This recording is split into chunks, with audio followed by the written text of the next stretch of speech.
Hello everyone, आप सभी को बहुत-बहुत स्वागत है आज के इस वीडियो में। आज के इस वीडियो में हम समझेंगे एसटीएल लाइब्रेरीज़ के बारे में, जो एक बहुत इंपॉर्टेंट टॉपिक है। अगर आप स्टार्ट करते हो अपने सी प्लस प्लस डेवलपर की जर्नी, सी प्लस प्लस डेवलपर को एसटीएल लाइब्रेरीज़ की इन डेप्थ नॉलेज होना बहुत इंपॉर्टेंट है, क्योंकि आप बहुत सारे जो कॉम्प्लेक्स प्रॉब्लम्स हैं, आप उसको आसानी से कर सकते हो इस लाइब्रेरी टेम्पलेट लाइब्रेरी के कारण। और आगे जाके आपको इसका बहुत सारे यूज़र्स आपको मिलने वाले हैं जब आप एडवांस प्रोग्रामिंग करोगे। तो आज आपको बेसिक्स में सिखा दूँगा कि क्या एचटीएल लाइब्रेरीज़ होती है, कैसे आप एचटीएल लाइब्रेरीज़ को यूज़ करके अपने बहुत सारे प्रॉब्लमैटिक चीज़ों को आसान कर सकते हो। तो चलिए अब शुरू करते हैं इस वीडियो।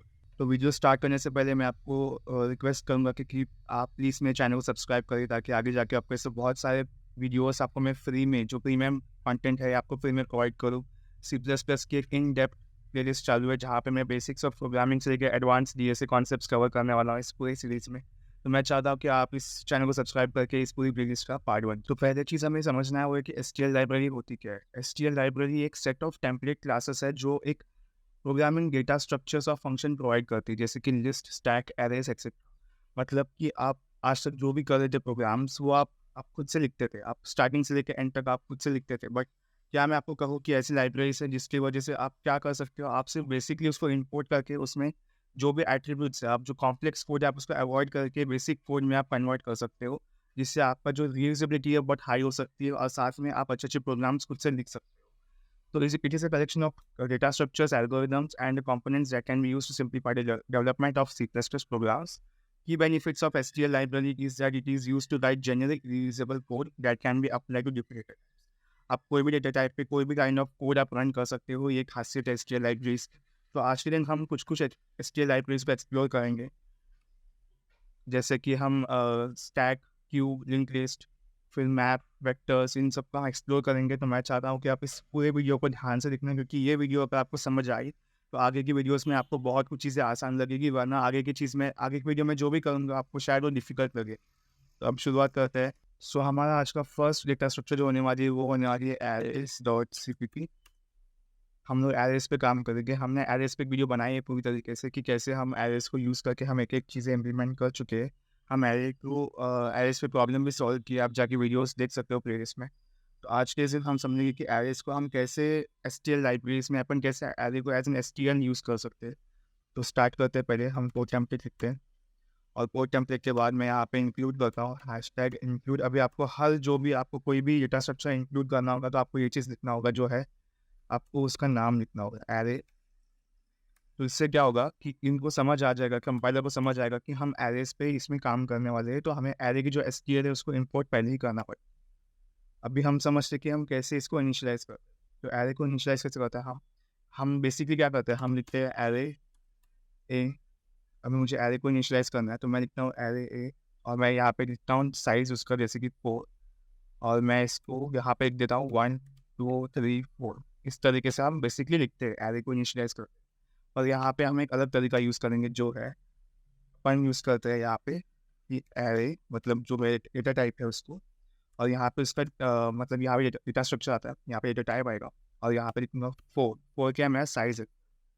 और फिर मैं लिखता हूँ यहाँ पे ए इक्वल टू, यहाँ पे मैं उसकी वैल्यूज़ डालता हूँ, जैसे 10, 20, 30, 40। तो इस तरीके से मैं एरे को इनिशियलाइज़ कर चुका हूँ। इसमें मैंने क्या किया, जो मेरा डेटा स्ट्रक्चर है वो मैंने लिखा है यहाँ पे। मैंने यहाँ पे डेटा टाइप लिखा, और यहाँ पे मैंने उसकी साइज़ लिखी। तो साइज़ मतलब है कि जितना मेरी वैल्यू है होगी, मैं वहाँ उसको डिफ़ाइन कर दूँ। अब मैं क्या करता हूँ, मैं इसकी साइज़ अभी मुझे चाहिए, तो int size equal to a dot size, ठीक है? तो ये होता है साइज़ फंक्शन, इससे हम एरे की साइज़ डिफ़ाइन कर सकते हैं। और अभी मैं एक फॉर लूप चलाता हूँ, जहाँ पे मैं चाहता हूँ कि मेरी सब वैल्यूज़ मुझे प्रिंट होगी मेरे। तो मैं लिखता हूँ int i equal to 0, i is less than size, और मैं आई प्लस प्लस करता हूँ। तो इससे क्या होगा, अगर मुझे सारी वैल्यूज़ चाहिए, प्रिंट करना है, तो मैं ये कर सकता हूँ। अब मैं लिखता हूँ सी आउट, एक ही जो ith वैल्यू है, एक-एक करके मुझे प्रिंट होके मिले। ओके, तो इतना ही होता है। अभी हम चेक करते हैं कि हमारा आउटपुट आ रहा है कि नहीं।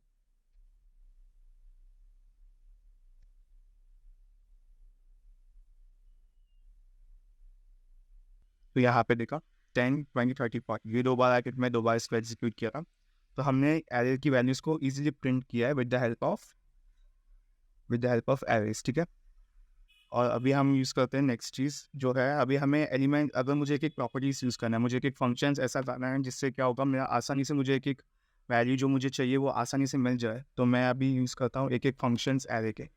जो पहला होगा, मुझे अगर कोई वैल्यू मुझे कोई लोकेशन की वैल्यू चाहिए होगी, मुझे कोई इंडेक्स की वैल्यू चाहिए होगी, तो मैं एक फंक्शन यूज़ करूँगा जो होगा एट फंक्शन, ठीक है। मैं आपको दिखाता हूँ कैसे काम करता है। मैं लिखता हूँ element of first element of the array is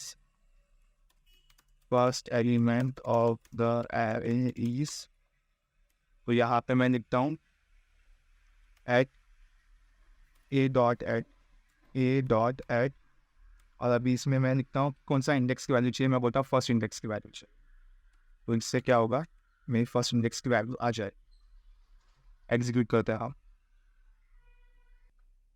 तो यहाँ पे I first element of array is 20। तो फर्स्ट एलिमेंट नहीं, फर्स्ट इंडेक्स बोला चाहिए इसको, फर्स्ट इंडेक्स, ठीक है। तो क्या होगा, बेसिकली 0 इंडेक्स तो 10 है, फर्स्ट इंडेक्स 20 है, तो हमारा वैल्यू सही से आ रहा है। हम और एक बार चेक करते हैं। मैं बोलता हूँ कि अभी मुझे फर्स्ट इंडेक्स नहीं, मुझे लास्ट इंडेक्स, लास्ट नहीं, मैं बोलता हूँ 0 थर्ड इंडेक्स, मैं बोलता हूँ third index of the arrays और यहाँ पे आएगा फोर्थ रैक, क्योंकि अपन n+1 करते हैं ना इंडेक्स निकालने। ओके, थर्ड 3 आएगा क्योंकि अपन इंडेक्स लिखा है उसमें, वो इंडेक्स इनपुट करना है, सही। तो यहाँ पे क्या आएगा, यहाँ पे हमें वैल्यू आएगी जो लास्ट इंडेक्स की वैल्यू जो है 40। तो हाँ, सही से आंसर आ रहा है, ठीक है। अभी हम नेक्स्ट चलते हैं। नेक्स्ट में क्या है, अभी हमें लाना है कि हमें फर्स्ट एलिमेंट, अगर मुझे चाहिए होगा फर्स्ट एलिमेंट का एक अलग सा एक फंक्शन है जिसको मैं लिखता हूँ first element of the array is, मैं लिखता हूँ फ्रंट ए डॉट फ्रंट, ठीक है। ये फंक्शन है एरे का जिसमें अपन फ्रंट एलिमेंट, सबसे फर्स्ट एलिमेंट हमें मिल जाए, ओके। और इसके साथ साथ मैं और एक चीज़ करता हूँ, वो है last element of the array is, और इसको मैं लिखता हूँ बैक, ठीक है। तो इससे मुझे लास्ट एलिमेंट मिल जाएगा, ठीक है। अब यहाँ एग्जीक्यूट करते हैं, ठीक है। तो इसमें लिखा first element is 10 and last element is 40, जो हमारा आंसर एग्जीक्यूट किया है परफेक्टली राइट है हमारा। तो आई थिंक सो आपको समझ आया होगा कि कैसे हम इसको लिखते हैं, एरे का कैसे यूज़ करते हैं, एरे के फंक्शन कैसे लिखते हैं। तो अभी हम इसको थोड़ा एक्सप्लोर करते हैं। ये सी प्लस प्लस रेफरेंस है जहाँ पे आपको बहुत सारे, मतलब जो भी है ना डेटा स्ट्रक्चर्स, आपको सबके फंक्शंस मिलेंगे। तो आप इसको जाके एक्सप्लोर करना, मैं इसका लिंक डिस्क्रिप्शन में डाल दूँगा। तो यहाँ पे क्या होगा, यहाँ पे आपको एरेस के बारे में जो भी चीज़ है, जो भी फंक्शंस है, प्री डिफाइंड फंक्शंस, आपको सारा आइडिया मिल जाएगा।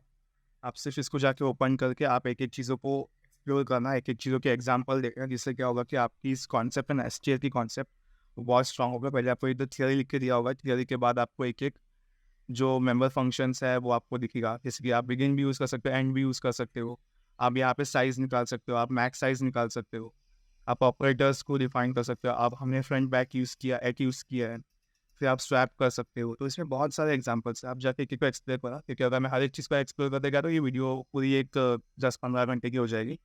तो ये मैं आपको देता हूँ एज ए टास्क, आप जाके देख लेना, ठीक है। तो अभी चलते हैं हम हमारे नेक्स्ट डेटा स्ट्रक्चर जो हमें समझना होगा, वो है वेक्टर्स के बारे में। CPP।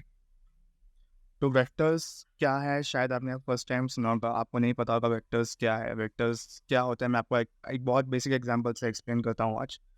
वेक्टर्स क्या होता है, फॉर एग्जांपल अभी हमारे जो एरेस है वो है एक static memory allocation. Static memory allocation मतलब है कि आपने जो वैल्यू असाइन किया, आपने जो साइज असाइन किया, उससे ज़्यादा आप नहीं ऐड कर सकते। अगर आपने ज़्यादा कुछ तो एलिमेंट्स, तो उसमें एरर दिखेगी या तो वो एग्जीक्यूट नहीं होगा।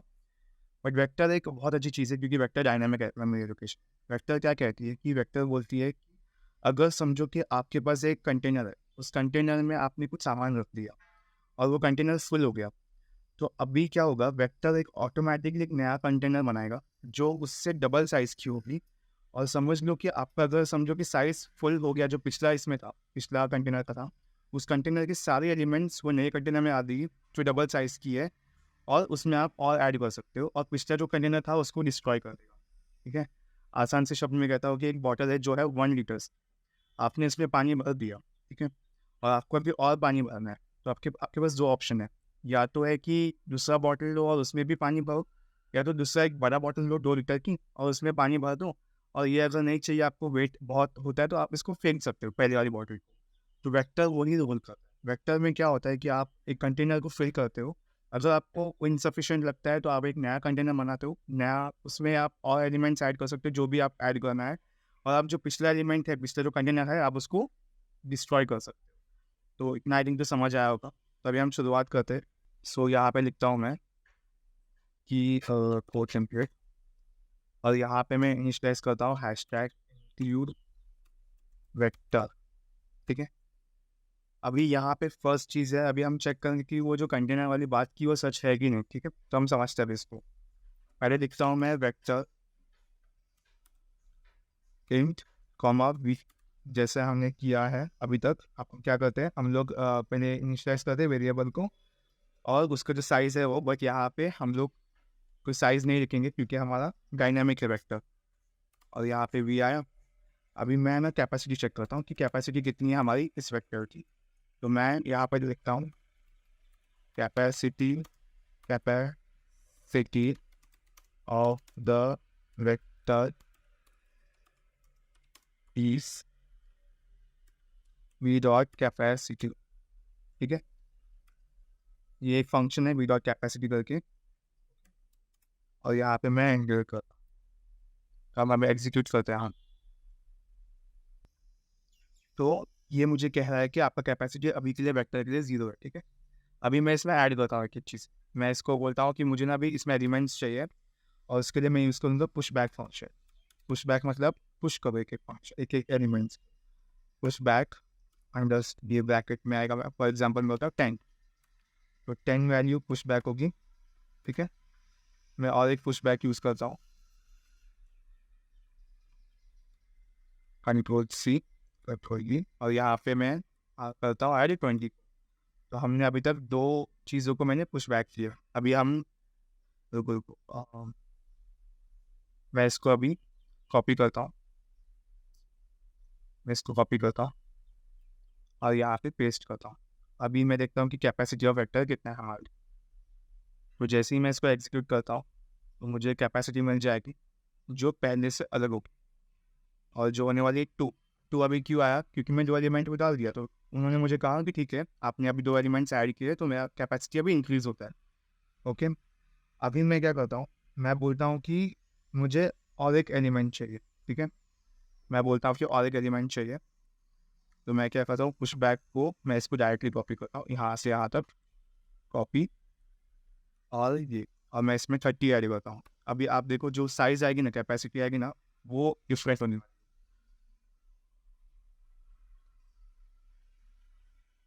इसमें आंसर 4 आया। अभी आप बोलो कि 4 क्यों आया, 3 आना चाहिए था। मैंने क्या कहा कि कंटेनर की साइज़ डबल हो जाती है। ठीक है, तो इसलिए आंसर 4 आया। तो आई थिंक सो आपको भी समझ आया होगा कि ये जो कॉन्सेप्ट है कैसे काम करता है।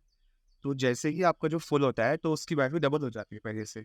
अगर आपने सिर्फ यहाँ पे एक चीज़ पुश बैक किया होता तो शायद आंसर 20 आता था, मतलब 2 आता था, क्योंकि मतलब डबल होती है साइज ना, 0 का डबल। उन लोग क्या किया, 1 का डबल 2 कर दिया, फिर 2 का डबल 4 किया। अभी अगला 8 आएगा अगर मैंने और 3 से ऐड किया तो उसी तरीके से हम पुश बैक फंक्शन यूज़ करते हैं।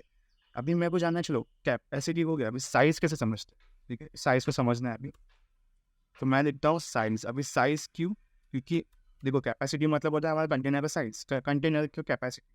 अभी हम लोग को साइज़ जानता है कि हमारा जो ये है एरे की जो वेक्टर की साइज़ है वो कितनी है, तो उसके लिए हम साइज़ फंक्शन यूज़ करते हैं। तो इसका आंसर जो आएगा, इसकी जो वैल्यू आएगी वो आने वाली है 3 आएगी, क्योंकि हमने 3 वैल्यूज़ डाले अभी तक। The size of the vector is 3, क्योंकि हमारी वैल्यू की साइज़ की तो वैल्यू 3 है, बट कैपेसिटी हमारा 4 है। ओके, तो आई थिंक से आपको ये जो कॉन्सेप्ट था basic difference between array and vectors आपको समझ आया होगा। अभी हम लोग एक एक फंक्शन यूज़ करते हैं जो होगा सी आउट हमको चाहिए सेकेंड एलिमेंट, ठीक है। Second element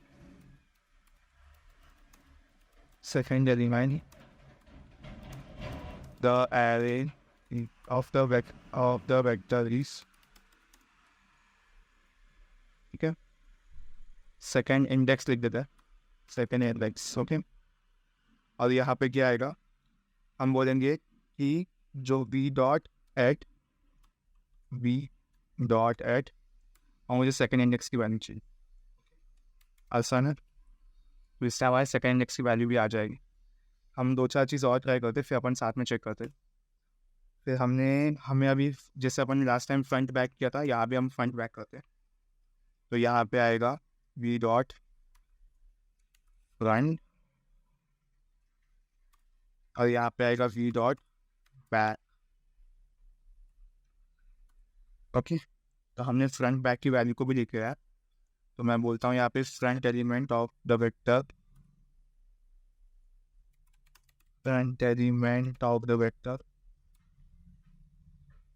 last element of the vector,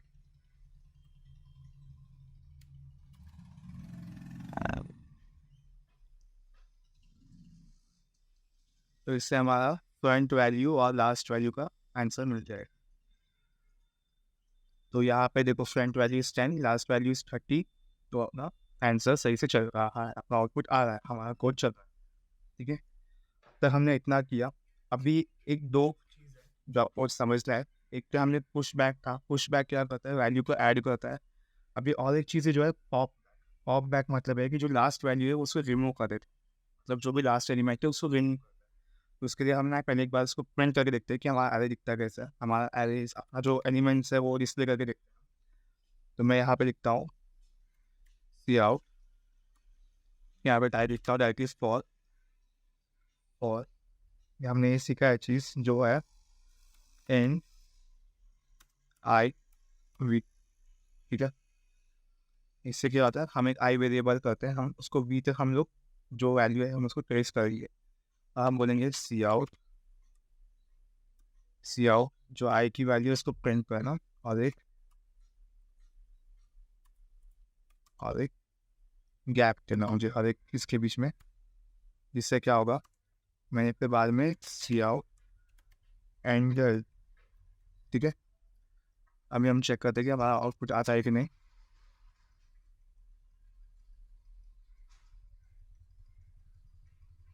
तो 10, 20, 30, ठीक है, आसान है। तो आपको समझ आया होगा कि कैसे ये चीज़ बेसिकली काम करता है। फिर हम लिखते हैं वी डॉट पॉप फैब्रिक। अभी पॉप बैक से क्या होगा कि हमारा जो लास्ट वैल्यू थी की वैल्यू वो रिमूव होगा, ठीक है। तो उसके लिए हम फिर से एक बार यहाँ पे ना एक चीज़ लिख सकते हैं यहाँ पर कि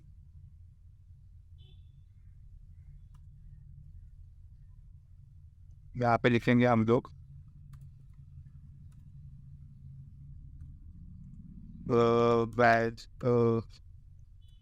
आउटपुट बिफोर पॉप, इसको हम ऐसे लिखेंगे,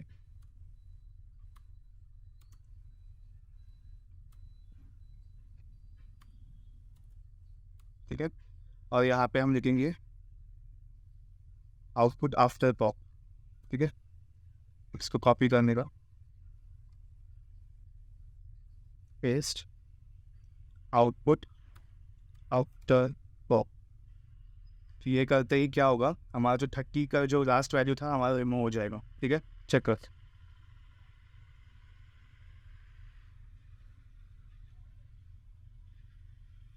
तो देखा यहाँ पे बिफोर पॉप 10, 20, 30, आफ्टर पॉप 10 और 20, ठीक है। हमारा आउटपुट सही से चल रहा है, ठीक है। अभी एक और चीज़ है जो एक इम्पॉर्टेंट चीज़ है, वो है क्लियर फंक्शन, ठीक है। तो हम क्या करेंगे, हम लिखेंगे पहले सी आउट आउटपुट बिफोर क्लियर, जो आएगा बी डॉट साइज,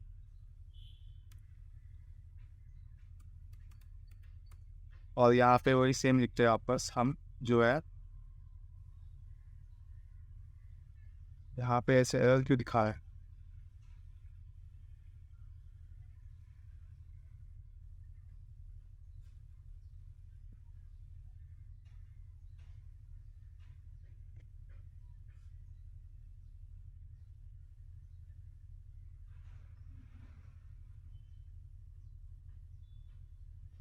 ठीक है, अब देखते हैं, चलो देखता हूँ सी आउट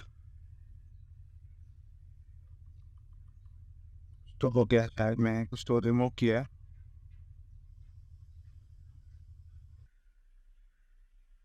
ठीक है, कुछ प्रॉब्लम नहीं है, हम अभी एग्जीक्यूट करते हैं। Cout the output before clear एनीस क्या अपना वी डॉट साइज और यहाँ पे एंडर। ठीक है, और यहाँ पे हम एक बार इसको यूज़ करते हैं फंक्शन को, जो है वी डॉट क्लियर, जिससे खाली हो जाएगा अपना पूरा जो वेक्टर है वो खाली हो जाएगा। सो हम इसको कॉपी करते हैं और यहाँ पे पेस्ट करते हैं output after clear is V dot size. चलो इत्यादि। तो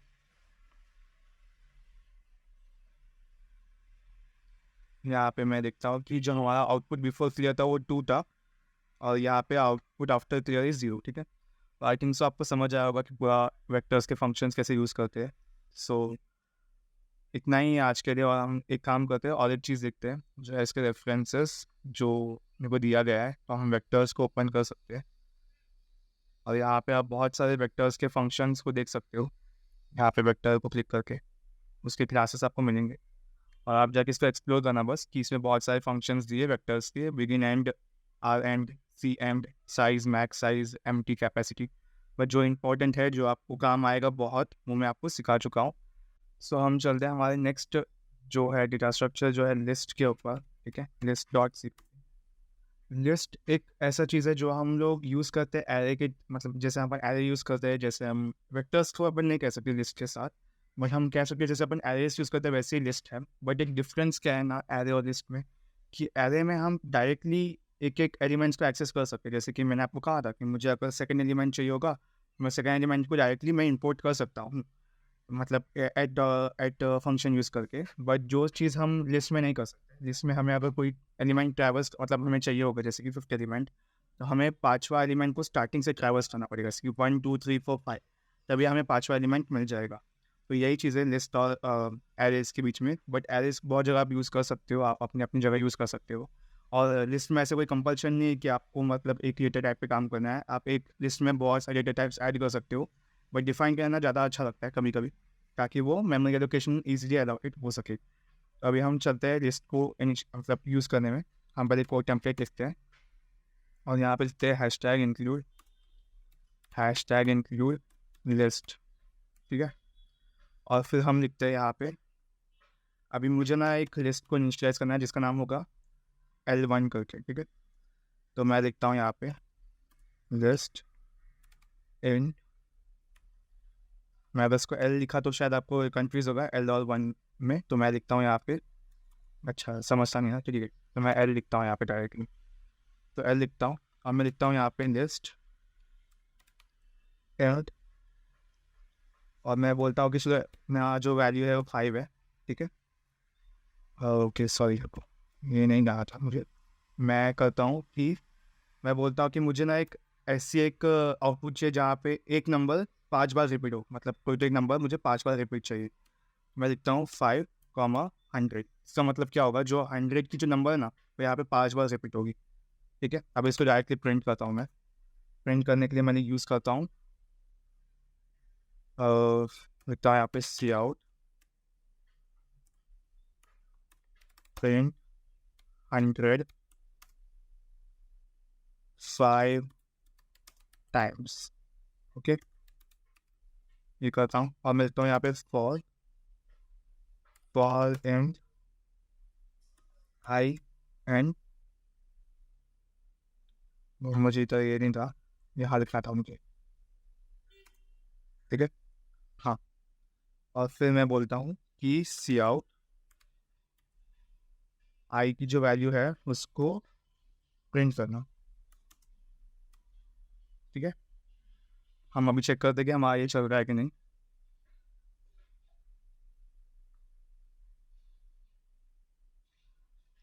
तो यहाँ पे देखो 100 5 टाइम्स प्रिंट हुआ है, 1 2 3 4 5। ठीक है, तो इसको आप कितने भी टाइम्स कर सकते हो आपके हिसाब से। ठीक है, बट ये एक बेसिक सा चीज़ था जो मुझे आपको एक्सप्लेन करना था पहले। अभी हम चलते हैं नेक्स्ट चीज़ जो है, हम देखते हैं कैसे हम ऐड और ये करते हैं, मतलब पुश बैक और पॉप बैक यूज़ करते हैं, जो आपने यूज़ किया है पहले भी। तो उसको समझने के लिए पहले मैं लिखता हूँ एल डॉट पुश बैक। मैं इससे एलिमेंट्स ऐड कर सकता हूँ अपने हिसाब से। मैं यहाँ पे लिखता हूँ 1। फिर यहाँ पे मैं क्या कर सकता हूँ, मैं उसको और एक चीज़ कर सकता हूँ, और एक बार प्रिंट करके देखता हूँ कि यहाँ पे पुश बैक में लिखता हूँ 2। ठीक है। अभी एक नया चीज़ है जो शायद आपको पता नहीं होगा, वो है पुश फ्रंट करके। अभी तक हमने पुश बैक किया है, अभी हम पुश फ्रंट करते हैं, मतलब जो भी मैं ऐड करूँगा वो पहले आएगा, सबसे फर्स्ट इंडेक्स में आएगा। मैं लिखता हूँ एल डॉट पुश। चलो पहले इसको अपन इसको प्रिंट करके देखते हैं। तो इसको कैसे प्रिंट करेंगे हम इसको डायरेक्टली यहाँ से प्रिंट करते हैं।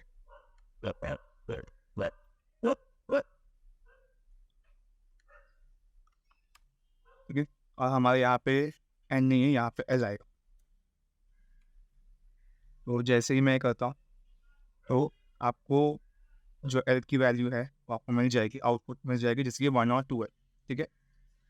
अभी मैं यूज़ करता हूँ पुश फ्रंट चीज़। अभी पुश फ्रंट क्या करेगा, जो भी मैं लिखूँगा ना वो सबसे पहला वैल्यू आ जाएगी अपने आप।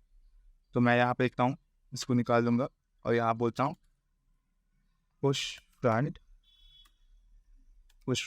मैं बोलता हूँ मुझे 0 चाहिए पुश फ्रंट, तो मैं लिखता हूँ यहाँ पे 0। ठीक है। तो इससे क्या होगा, जो भी मैं वैल्यू देगी वो सबसे पहला वैल्यू इसको रिप्लेस कर देगा, मतलब रिप्लेस नहीं होगा, ऐड कर देगा। तो यहाँ पे क्या है, यहाँ पे अच्छा मैंने प्रिंट नहीं किया इसको, तो इसको मैं कॉपी करता हूँ, पेस्ट करता हूँ और यहाँ पे मैं इसको निकाल देता हूँ। तो हमारा जो अभी वैल्यू है वो 0 1 2 आएगा। तो हम चेक करते हैं, तो हमारा आउटपुट सही से आया, 0 1 2 आया। तो इसी को कहते हैं पुश फ्रंट करके ऑपरेशन। ठीक है।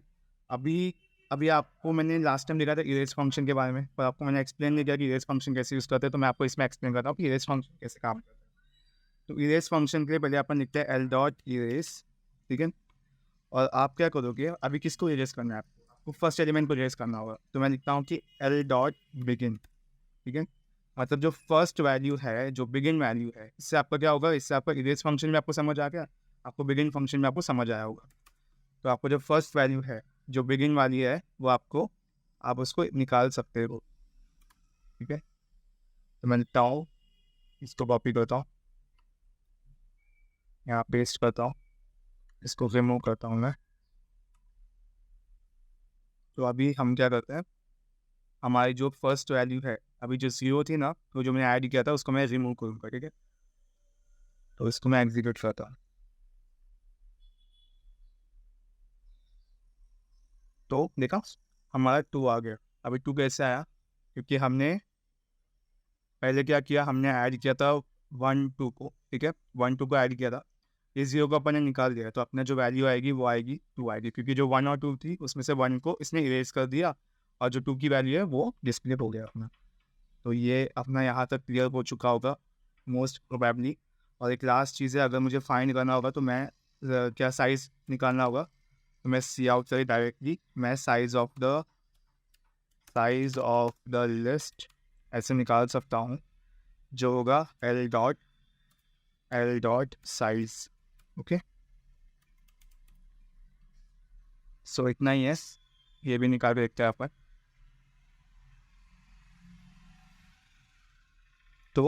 तो size of the list is 1। ठीक है। क्योंकि एक ही बचता है ना बाकी सब होने के बाद, इसको इसने प्रिंट किया है, तो ये निकाल के अभी जब मैं इसको प्रिंट करता हूँ तो साइज ऑफ द लिस्ट ये मुझे बताएगा कि 1 है। तो size of the list is 1। सी, तो हमारा लिस्ट का भी हो गया है, डेटा स्ट्रक्चर हमने यूज़ किया है। आप जाके डॉक्यूमेंटेशन में चेक कर सकते हो, आपको सिखाया कैसे देखते हैं। आप जाके इसको क्लिक करना, उसको एक बार गो थ्रू करना, आपको समझ आ जाएगा कि कैसे कैसे लिस्ट के फंक्शंस को आप और यूज़ करते हैं। तो अभी हम चलते हैं एक बहुत इंपॉर्टेंट डेटा स्ट्रक्चर जो है स्टैक के ऊपर। स्टैक एक बहुत इंपॉर्टेंट डेटा स्ट्रक्चर है, आगे जाके मैं आपको इसके ऊपर एक वीडियो फुल टेक्स्ट वीडियो लेके ला के दूंगा। बट आज हम बेसिक समझते हैं कि SQL यूज़ करके कैसे हम स्टैक को यूज़ करते हैं। ठीक है। तो मैं इसके लिए फर्स्ट लिखता हूँ स्टैक डॉट CPP। तो अभी अगर आपको स्टैक समझना होगा तो मैं आपको एक बहुत बेसिक सा एग्जांपल देता हूँ कि स्टैक क्या होता है। ठीक है। आपको इन डेप्थ में इसमें से सिखाऊंगा, बट आपको जो मोस्ट इंपॉर्टेंट फैक्टर्स है आपको तो समझा दूंगा। तो फर्स्टली स्टैक क्या होता है? स्टैक होता है कि जो आप लास्ट इन करोगे वो फर्स्ट आउट होगी। मतलब फॉर एग्जांपल मैं आपको बोलता हूँ कि एक प्लेट्स की एक बंच है, एक बंच ऑफ प्लेट्स है, ठीक है। अभी मैंने आपको कहा कि आप जाके ना आप जाके एक प्लेट निकालना बस। तो अभी आप कौन सा प्लेट निकालोगे? जो सबसे नीचे वाली प्लेट है वो कि सबसे ऊपर वाली प्लेट है वो? तो आप बोलोगे ऊपर वाली प्लेट है वो। इसको बोलते हैं स्टैक, ठीक है।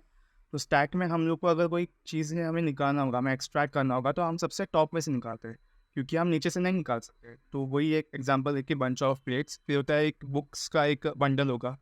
तो मैं आपको अगर बोलूँगा कि जो फर्स्ट बुक डाली थी वो सबसे लास्ट निकलेगी ना, और जो लास्ट बुक डालेगी वो सबसे फर्स्ट निकलेगी बाहर। तो इसलिए अपन बोलते हैं स्टैक को लास्ट इन फर्स्ट आउट। जो सबसे लास्ट में उस स्टैक का एक पार्ट बना है, सबसे पहला वो बाहर निकलेगा। तो इतना ही आसान स्टैक क्या होता है। तो आपने को स्टैक में सबसे मेन सिर्फ 3 ही चीज़ें जो आपको याद है रखना है, वो है टॉप फंक्शन, एक है पॉप और एक है पुश फंक्शन, ठीक है। तो top function, push function, pop function क्या है वो आपको इस वीडियो में मतलब इसी टाइम इसी एक्सप्लेनेशन में आपको एक्सप्लेन कर दूंगा। तो अपन स्टार्ट करते हैं स्टैक के बारे में। पहले मैं लिखता हूँ कोड टेम्पलेट इंपोर्ट करता हूँ। मैं यहाँ पे लिखता हूँ हैशटैग इंक्लूड स्टैक, ठीक है। अभी मैं लिखता हूँ यहाँ पे कि मुझे चाहिए एक चीज़ जो है स्टैक। स्टैक को मैं बोलता हूँ, अभी मैं इसमें ना नंबर्स पे काम नहीं करता हूँ, मैं स्ट्रिंग पे काम करता हूँ, ठीक है। स्ट्रिंग में आपको इनपुट वगैरह दूंगा, स्ट्रिंग एस, ठीक है। अभी क्या होगा, एस डॉट पुश मैं करता हूँ, किसको पुश करता हूँ? मैं एक चीज़ करता हूँ कोड, ठीक है, और दूसरा पुश करता हूँ क्रिएटर्स को, कोड क्रिएटर्स, ठीक है। तो हमने 2 चीज़ को पुश किया है। और एक मैं ऐड करता हूँ, मैं लिखता हूँ यूट्यूब, ठीक है। 3 चीज़ को मैंने पुश किया अभी तक, ओके। सो अगर मुझे इसको देखना है कि ये क्या क्या एलिमेंट्स है, इसमें से टॉप एलिमेंट कौन सा है, तो हम अभी देखते हैं cout the top element of the stack is, मिलता हूँ एस डॉट टॉप, ठीक है, एस डॉट टॉप। अभी आप मुझे बताना कि इसका आंसर क्या होगा, एस डॉट टॉप में क्या होगा। बहुत लोग बोलेंगे भैया कोड आएगा, क्योंकि कोड हमने पहले लिखा है। नहीं, स्टैक का मतलब है लास्ट इन फर्स्ट आउट। तो लास्ट एलिमेंट है ये पुश यूट्यूब वाला, जो हमने लास्ट इनपुट किया था वो सबसे पहला बाहर निकलेगा। तो जैसे ही मैं इसको एग्जीक्यूट करता हूँ तो हमारा जो यूट्यूब की जो वैल्यू है, यूट्यूब जो स्ट्रिंग है, वो हमें आउटपुट में मिलेगा। देखा, यूट्यूब आ गया यहाँ पे। क्यों? क्योंकि ये लास्ट एलिमेंट है, और हमने क्या सीखा स्टैक में, जो लास्ट इन होगा वो फर्स्ट आउट होगा, ठीक है। तो इसको मैं अभी एग्जीक्यूट करता हूँ और हम चेक करते हैं कि जो टॉप की वैल्यू है वो क्या आती है, ठीक है। तो हमारा जो वैल्यू है वो आया यूट्यूब, ठीक है। अभी मैंने एक फंक्शन में और एक यूज़ करता हूँ जो है कि एस डॉट पॉप, ठीक है। अभी जैसे ही मैं एस डॉट पॉप करता हूँ तो अभी क्या होगा कि जो ऊपर की जो वैल्यू है यूट्यूब वाली थी वो रिमूव हो जाएगी, और हमारा जो कोड और क्रिएटर्स है वही रहेगा। तो अभी आपके हिसाब से क्या अच्छे टॉप में, तो आप बोलोगे क्रिएटर्स आएगा, तो सही है, आप बिल्कुल सही सीख रहे हो। तो इसको जैसे ही मैं इसको पेस्ट करता हूँ तो जो क्रिएटर्स वाला है, जो स्ट्रिंग है हमारी, वो एग्जीक्यूट हो जाएगा, ठीक है। क्रिएटर्स आ गए टॉप पे, तो हमारा कोड सही से चल रहा है, ठीक है। अभी लास्ट चीज़ जो हमें सीखना है वो है कि साइज ऑफ क्या है, और एक चीज़ हम देखते हुए एम टी कैसे हम चेक करते हैं कि एम टी है कि नहीं, ओके। तो मैं लिखता हूँ cout size of the tag is S dot size and, और एक चीज़ देखते हैं कि एम टी और नॉट। अभी एम टी और नॉट क्या होता है कि आप चेक करोगे कि ये जो स्टैक है वो एम टी है कि नहीं। Is the stack empty और नॉट। अगर एम टी होगा तो 1 आएगा, नहीं है तो 0 आएगा, ठीक है। तो मैं एस डॉट एम टी लिखता हूँ, फिर चेक करेगा कि हमारा जो स्टैक है वो एम टी है कि नहीं।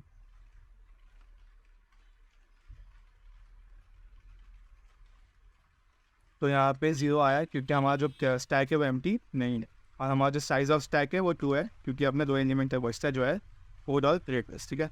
तो स्टैक आसान है बहुत, आपको समझ आएगा कि स्टैक को हम कैसे एसटीएल लाइब्रेरीज यूज़ करके इम्प्लीमेंट कर सकते हैं। हम चलते हैं अभी नेक्स्ट पार्ट में। अभी हम चलते हैं नेक्स्ट पार्ट जो होने वाला है अपना क्यू डेटा स्ट्रक्चर पे, ठीक है। क्यू सी पी क्यू और स्टैक में इतना फ़र्क नहीं है, सिर्फ एक बहुत सिंपल सा बेसिक फ़र्क है कि हम लोग स्टैक में क्या करते थे। हम लोग स्टैक में जो टॉप के एलिमेंट है, जो फर्स्ट एलिमेंट है, अपन इसको फर्स्ट आउट निकालते थे। यहाँ पे अगर लास्ट एलिमेंट हो लास्ट आउट निकलेगा। अभी आप बोलोगे ऐसे कैसे, मतलब एग्जांपल देना, तो मैं बताता हूँ, ठीक है। अभी आपको मैंने कहा कि वहाँ पे मूवी की टिकट्स बिक रही है, ठीक है। आप वहाँ जाओ, वहाँ पे मूवी की टिकट्स बिक रही है। तो अभी आप वहाँ पे लाइन में जाओगे, तो जब आप लास्ट में जाओगे, आप बहुत लेट जाओगे, तो आपको सबसे लेट टिकट मिलेगी ना। आप वही बोलोगे, जो फर्स्ट बंदा आके खड़ा रहेगा वहाँ पे उसको पहले टिकट मिलेगी, जो लास्ट में खड़ा है उसको लास्ट टिकट मिलेगी। तो यही होता है क्यू के बारे में। क्यू क्या होता है, क्यू बेसिकली होता है लास्ट जो आता है उसको लास्ट में मिलेगा, लास्ट इन लास्ट आउट, ठीक है। First in first out, FIFO, ठीक है। तो ये आपको बेसिक समझना होगा, बाकी कुछ नहीं है, ऑपरेशंस ऑलमोस्ट सेम है। मैं इसको डायरेक्टली कॉपी करके आपको क्यू भी इसी में एक्सप्लेन करता हूँ, कुछ अलग ज़रूरत नहीं है दिखाने में मुझे आपको यहाँ पे। तो मैं सिर्फ यहाँ पे स्टैक की जगह क्यू लिखूँगा, क्यू लिखूँगा, और फिर मैं यहाँ पे लिखूँगा स्टैक की जगह क्यू, और यहाँ पे मैं क्यू लिखता हूँ। अभी यहाँ पे जहाँ एस है वहाँ पे मैं क्यू लिखूँगा,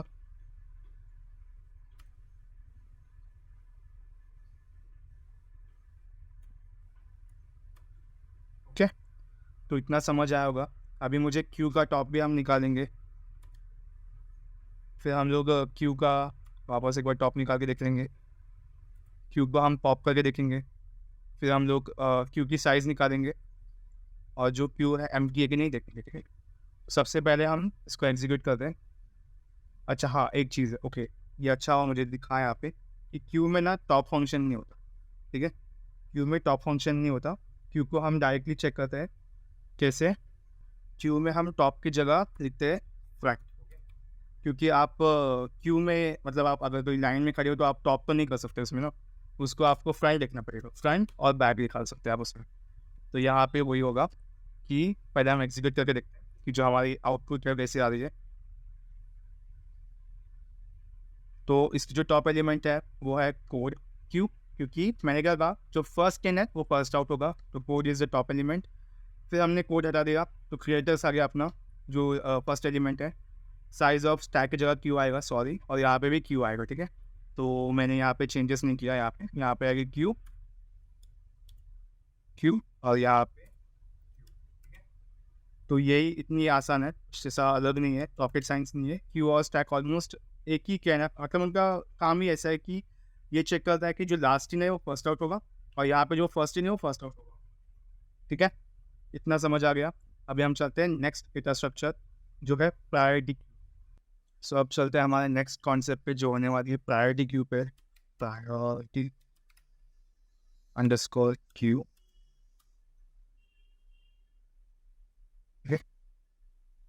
Q dot C P P. Priority की सबसे इम्पॉर्टेंट टॉपिक है अब तक जितना अपन ने सीखा है उसमें, क्योंकि प्रायोरिटी क्यू आपको बहुत बहुत जगह यूज़ आने वाला है। आप जब हीप डेटा स्ट्रक्चर सीखोगे तभी भी आपको प्रायोरिटी क्यू का यूज़ करना पड़ेगा, आपको उसका कॉन्सेप्ट आना चाहिए, ठीक है।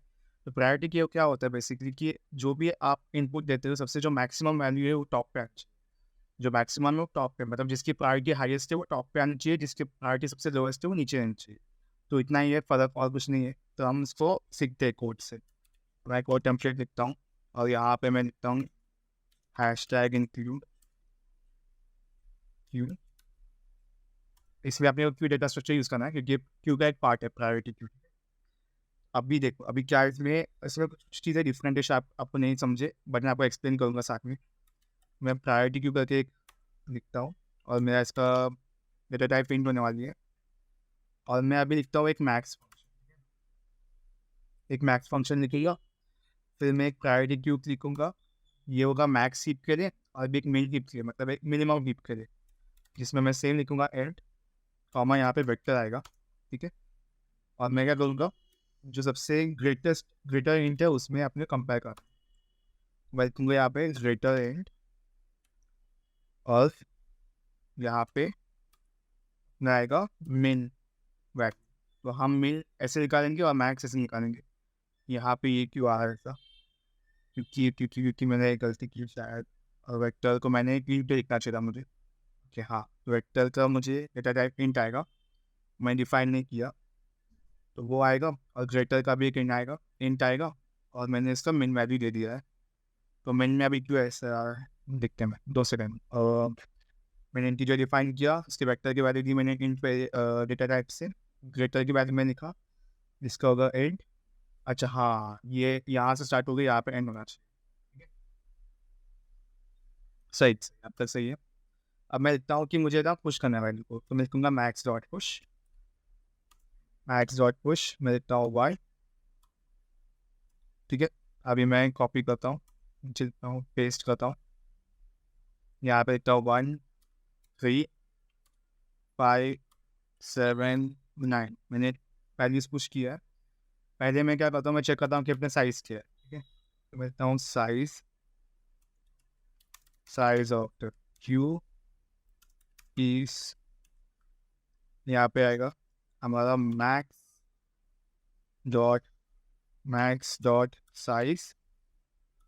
साइज की वैल्यू आएगा, और यहाँ पे एंड, यहाँ पे आएगा एंड। ओके, इतना हुआ। अभी हमारा नेक्स्ट चीज़ है, हमें यहाँ पे इसको प्रिंट करना है। ठीक है, तो वो प्रिंट में करूँगा। पहले मैं ना एक काम करता हूँ, मैं ना वैल्यू को असाइन करता हूँ जो है n equal to max dot size. ठीक है, मैं इसको असाइन करके रखता हूँ, और यहाँ पे मैं एक लूप चलाता हूँ, for do int i equal to 0, i less than n, और मैं इसको i प्लस प्लस करता हूँ।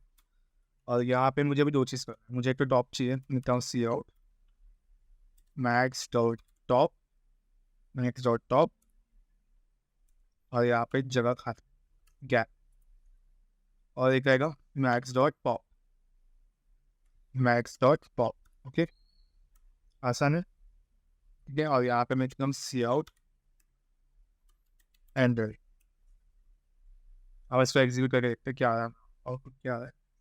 तो हमारा आउटपुट आना चाहिए जो सबसे ग्रेटेस्ट 9753531 आना चाहिए अपना आंसर। देखते हैं हमारा आंसर आता है कि नहीं। तो 97531 हमारा आंसर सही से आ रहा है। हमारा जो मैक्स जो साइज है, क्योंकि वो 5 है, वो भी सही से आ रही है। तो ठीक है, अपने यहाँ तक सही है। अभी हम क्या करते हैं, हम एक मिक भी देखते हैं, मतलब मुझे मिनिमम प्रायोरिटी का भी चाहिए, सेम चीज़ है। तो उसके लिए मैं लिखता हूँ वेन डॉट पुश, मैं लिखता हूँ यहाँ पे 5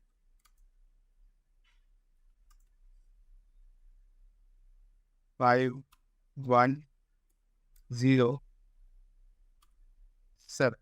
ठीक है, अभी मुझे इसकी वैल्यू चाहिए 0 1 5 7। ठीक है, तो इसके लिए भी मैं इसको कॉपी करूँगा से, और यहाँ पे लिखूँगा मिन साइज, यहाँ पे मैक्स साइज थी, यहाँ पे आएगी मिन साइज, और यहाँ पे मैं एंड पे ऐड करता, वरना वो ऊपर का सेम चीज़ लेगा।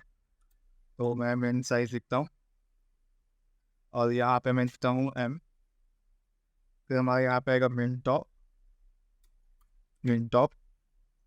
और यहाँ पे आएगा मिन पॉप।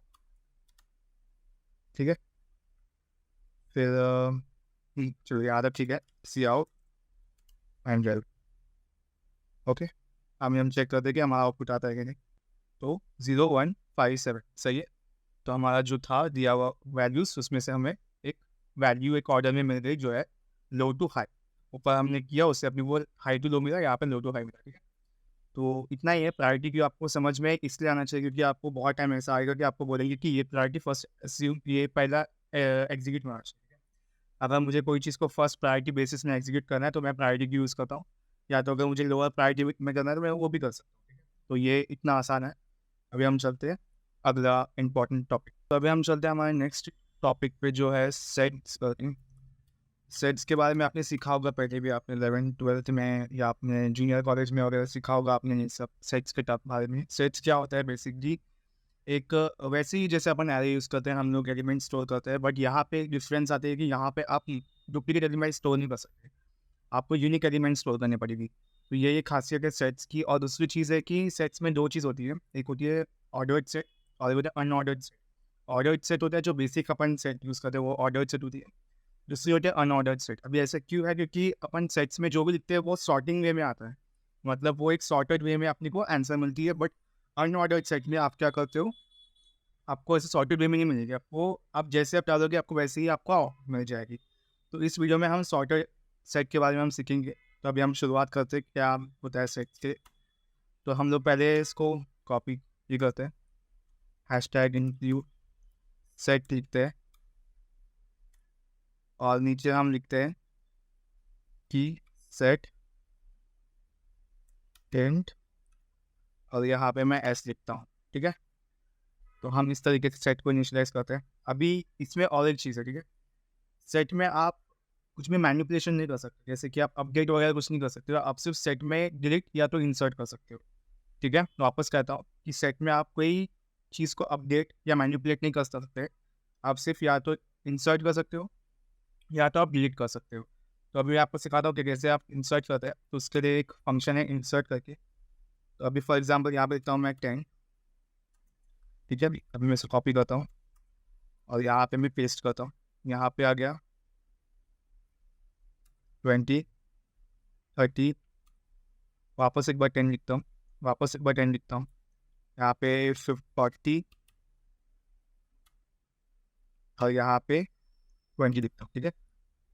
सो अभी हम देखते हैं कि इसका आउटपुट क्या आता है। तो इसलिए मुझे प्रिंट करना पड़ेगा। प्रिंट लिखता हूँ मैं फॉर प्रिंट आई एस और यहाँ पे आएगा सी आउट आई एंडल, ठीक है। अभी हम चेक करते हैं कि हमें आउटपुट क्या है इसका। सो इसका आउटपुट मुझे 10, 20, 30, 40 आ रहा है। अभी आप बोलोगे कि हाँ सही है, क्योंकि हमने क्या किया, हमने तो इसका कुछ ये नहीं किया। सेट का मतलब क्या होता है? सेट का मतलब है कि यूनिक वैल्यूज़, तो ये सब यूनिक वैल्यूज़ है। दूसरी चीज़ है कि सब ऑर्डर्ड वे में आया है, सब ऑर्डर्ड तरीके से आया। अभी एक बार हम और चेक करते हैं कि अगर हाँ यहाँ पे देखो 40 20 लिखा था, तो मेरे हिसाब से 20 आ जाता, बट नहीं, 40 के बाद 20 के बाद 40 आया। तो यही सिखाता है कि सेट ऑर्डर्ड भी होता है और सेट को अपन यूनिक वैल्यूज़ स्टोर करने के लिए यूज़ करते हैं, ठीक है। अभी फॉर एग्जाम्पल मुझे कोई वैल्यू इरेज करना होगा, ठीक है, तो मैं एस डॉट इरेज करता हूँ और मुझे फर्स्ट वैल्यू इरेज करना है, ठीक है, फर्स्ट वैल्यू इरेज करना है। तो मैं एस डॉट बिगिन करूँगा और मैं इसको फिर से कॉपी पेस्ट करता हूँ। तो अभी हम देखते हैं कि हमारा वैल्यू क्या है। तो इसको मैं निकाल देता हूँ, उधर मैं सेमी कॉलन आएगा, ठीक है। तो अभी जो फर्स्ट वैल्यू वो तो निकल जाएगी, जो बिगिनिंग वैल्यू फर्स्ट वैल्यू 10 जो है वो प्रिंट नहीं होगी। तो यहाँ पे देखो 20, 30, 40 आ सही है। तो इससे इतना ही आपने वो जानना है जो सेट्स के बारे में। बाकी आप जाके डॉक्यूमेंटेशन चेक कर सकते हो, वहाँ पे बहुत कुछ चीज़ें आपको प्रोवाइडेड मिलेगी। आप जाके कुछ एक्सेस करोगे तो आपको सब समझ आ जाएगा कि कैसे अपन एक एक फंक्शन को लिख सकते हैं। तो आज के लिए इसके लिए सेट के लिए बस इतना ही था, ठीक है। समझ आ गया होगा कि एक एक डेटा स्ट्रक्चर अपन कैसे यूज़ कर सकते हैं। और एक वीडियो आएगी इस पे जहाँ पे मैं सिखाऊंगा कि एल्गोरिदम्स को कैसे हम यूज़ करते हैं एसक्यूएल लाइब्रेरी में, तो वो भी वीडियो इंपॉर्टेंट होने वाली है। आज की वीडियो थोड़ा लंबा गया है, बट कोई नहीं, आपको शायद समझ आ गया होगा कि कैसे हम यूज़ करते हैं data structures with the help of SQL libraries. तो अगर वीडियो पसंद आ गई होगी आपको तो प्लीज़ वीडियो को लाइक करना, चैनल को सब्सक्राइब करना, and thank you so much for watching.